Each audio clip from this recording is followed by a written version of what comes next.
Hey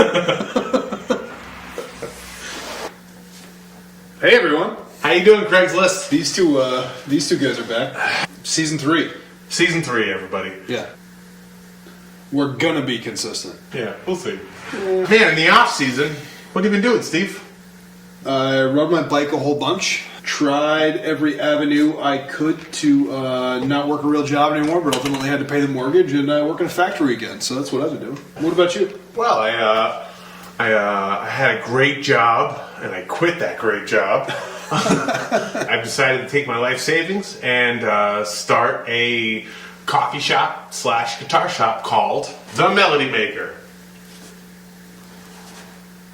Yeah, so the idea will be there will be a cafe-style menu. You can order bagels and sandwiches and coffee and stuff. But at the same time, it'll also contain a guitar shop, a full-scale guitar shop with all the accessories you could think and all used guitars. We're not looking for new stuff. We're not looking for Fender contracts. We're not looking for Ibanez contracts. No. So Old Truck Guitars, I mean that's kind of what we've always been known as, you know what I mean? That the physical home of Old Truck Guitars will now be here. If anything, you could say we're moving on up. We're finally out of the basement. Old Truck will be run by Steve and I, and that'll be focusing on independent builders, the stuff they make, you know, people without jobs. It'll be really nice, actually, like a Dunkin' Donuts style menu. But you come in, if you look at guitars, you say, I don't want to buy a guitar today. Well, hey, buy strings and buy a coffee. Or just buy a coffee, because the margins are way better on coffee than strings. That's kind of the business plan. Clinton, Massachusetts, The Melody Maker, 382 Water Street. I'm here all the time. I'm hoping to open in April. We'll see. And we'll go from there. Best of the week. Best of the week. In other updates, last year we had the first annual Makers and Merchants Guitar Showcase. And as everyone remembers, it was awesome. We mentioned it before, but that is happening again. Yeah. Same date, September 24th. Same location, White Room, Worcester, Massachusetts. but I think it's a Sunday now. This time it's moved to a Sunday, but I think it's going to work out great. It's booked. It's happening. So, Yeah, it's booked. It's happening. We look forward to having a second one and hopefully keeping this an annual thing. I fucking hope. But Just to be clear, you guys know we don't make any money, right? yeah, This doesn't make us money.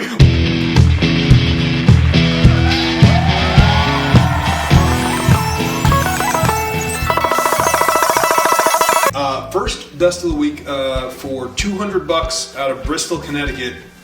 We have an Analog Man Astrotone Fuzz. Analog Man! Absolutely. One of my favorite pedal makers. And the Astrotone Fuzz happens to be, out of all the fuzzes I've tried to get along with, my favorite. Fuzz was one of those effects I was sort of late to the game on, in that I didn't quite know how to use it, and I didn't understand that you gotta play to the fuzz, right? You can't just do the same thing you always do and put a fuzz pedal on it and expect it to be awesome. That's not how fuzz works. The Astrotone Fuzz is one that happened to work really well for me. It's still fuzzy. It's still very distorted. I think the Astrotone is a little bit of more polite in that there's not such a loose, booming bottom end to it. It cleans up really well. For $200 with a box, you can go get it, tomorrow in Bristol, Connecticut, if you're looking for one. I'm going to go ahead and say in Beverly, Massachusetts, Chase Bliss Mood. It's going for $325, which you say to yourself, holy fuck, that's a lot for a pedal. But that's what Chase Bliss goes for, because they make incredibly unique and incredibly solid stuff. So the Chase Bliss Mood is a dual channel pedal with a space delay reverb on one channel, and the second channel has a micro looper. I don't know what the fuck any of that means. If you're looking for an insane pedal that you can play around with for hours and get numerous different sounds with, and it's not just your regular reverb or delay pedal either. It's like to me, pedals like this are their whole other instruments. So you're playing guitar, but you're playing it through the Chase Bliss Mood. It's sort of like an inspiration machine, right? Of course. It's not just another version of the same old tone. It's its whole unique thing that can push guitar players in whole new areas. If you need something completely different, you get the Chase Bliss Mood. There you go. That's good. Maybe we'll pay us some money for that. Chase Bliss, if you're listening, we're open to sponsorship. Sponsored by Chase Bliss. These don't come up on Craigslist, but we have a Washburn Dimebag Darrell Dime 333 for $570 out of Greenfield, Massachusetts. If you know anything about us, the holy grail of guitars. One of them. It's a one of them for sure. They don't come up for sale. There's not a whole lot of them online to begin with, and the ones that you do see online, I mean, the sell price versus listing price, is very different. But these things are listed at $3,000. In the last couple of years, the prices of these things have really soared, and people have paid for them because it's a supply and demand issue. So to see this one for $570, it's a very, very fair price. That's a great price, actually. You're probably not going to find one cheaper. With a case, it has the original trem arm. This guitar was basically played and put in the case 15 years ago and never opened again, and now it's up for sale. And for a rare beast like that, you gotta love that. That's fucking awesome. Back to me. We are looking out of Turo, Mass. There's a 1963 Skylark. This has got a 10-inch speaker. It's 10 watts. This one is the one with tremolo. Here we are. We're looking at one of the greatest recording practice amps of all time. Right? Yep, so GA5T, Gibson Skylarks. There's a whole following of Gibson Skylarks. These are cool little amps. Going back to when they originally were out as the GA5 with the little tweed covering, essentially very, very similar to a Fender Tweed Champ. Totally. Awesome, right? But Gibson amps tend to kind of have schematics that are sort of all over the place. There were many different amps that were called the Skylark that had different tube layouts, different tube complements, different circuits, different everything, and many of them didn't resemble each other at all.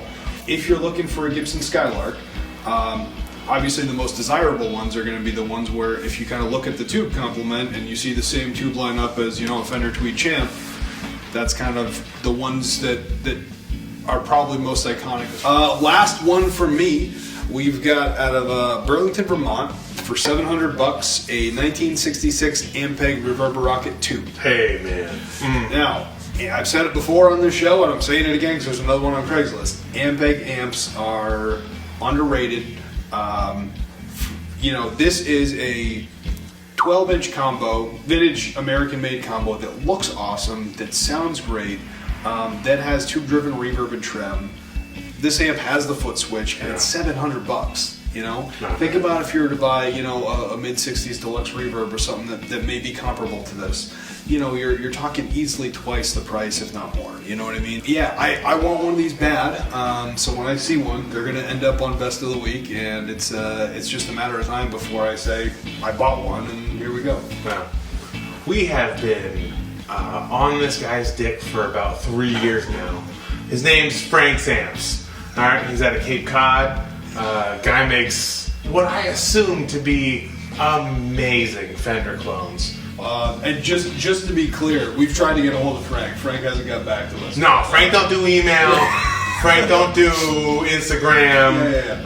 No. Yep. Frank has a clone. So, if you know anything about clones, you know that they're incredibly expensive, and we've all known that. And everyone makes a clone. And I've got no bearing to say how this clone holds up.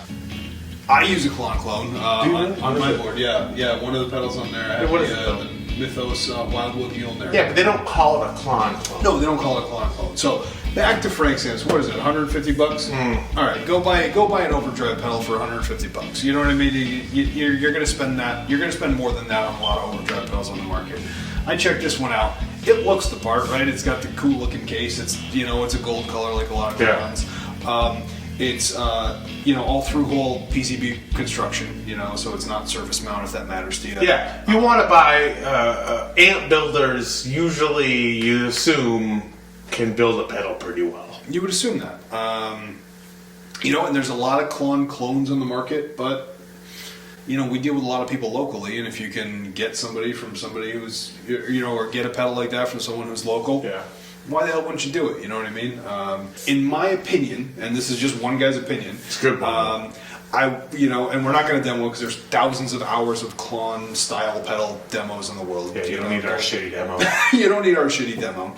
But on its own, I think Klon style pedals can kind of sound a little harsh, right? If it's not within the context of a mix. If you're just playing your guitar, you're pushing a lot of treble, right? It shelves a little bit of bass, it pushes the mids, but there's this kind of pokey treble frequency to it. In my opinion, that on its own, don't be put off. Play that in the context of a mix, play that with a band or something, and that's gonna, help that guitar sit in the right spot where it's gonna be heard, and it's not gonna be buried by the frequencies. So I think that's where sort of the Klon thing and Klon clone style pedals are that's where their strength is.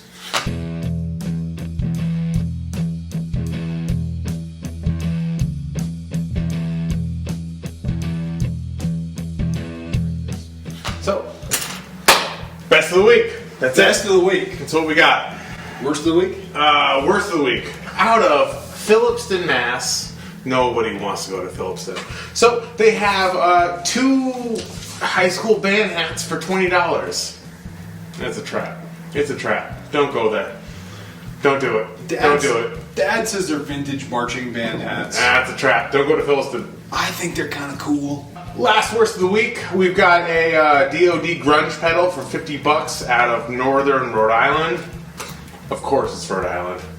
I had one of these. Who didn't? Right? So my first dry pedal was a Boss DS1, and my second one was a DoD grunge pedal. Yeah, totally. I lost track of where that DoD grunge pedal is. I wish I knew where that was today, just because I actually think these things are kind of cool. No, All right, well. don't pedal. Out of curiosity, do you have any music recommendations? What have you been listening to? Oh, that's actually funny you ask. But I'll tell you though, right now, I just recently discovered Phil Cook. Check him out. There you go. What about you, Steve? Funny you asked.